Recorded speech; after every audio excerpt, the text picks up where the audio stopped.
Acheter un CD chez un disquaire, le geste ne sera peut-être bientôt plus qu'un vague souvenir. L'industrie de la musique est en pleine mutation. Aujourd'hui, de plus en plus d'achats s'effectuent en ligne. Parmi les pionniers du e-commerce musical, Jérôme Villain et Stéphane Bourrin ont rencontré un Poitevin dans la partie depuis déjà près de 10 ans. Ici, pas de grand bureau parisien, pas de hall d'accueil démesuré, juste un escalier en pierre qui débouche sur un appartement. Nous sommes en plein Poitiers, chez Johan. Cet ancien musicien, trop timide pour se vendre à des maisons de disques, a eu un jour l'idée de créer une plateforme internet grâce à laquelle d'autres artistes peu ou pas connus pouvaient enfin combler cette lacune.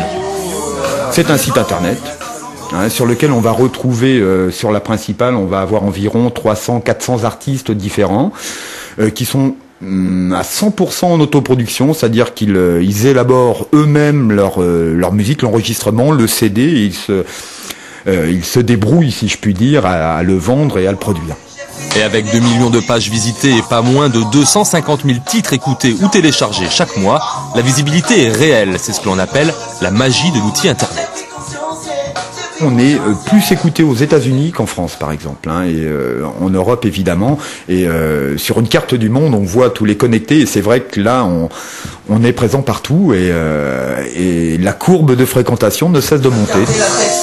Pour une radio, le son est vraiment bien. Aux côtés de Johan, nous retrouvons Mr. O'Clean, le chanteur du groupe Oncle Slam, fait partie des artistes référencés par Johan. Une démarche qu'il ne regrette pas. Pour ce jeune artiste, le but est avant tout de se faire connaître. Quand on débute, se faire connaître, c'est pas évident. Donc là, ça nous permet d'avoir une crédibilité aussi en tant qu'artiste par rapport à tous les gens qui nous écoutent, tous les gens qui nous regardent.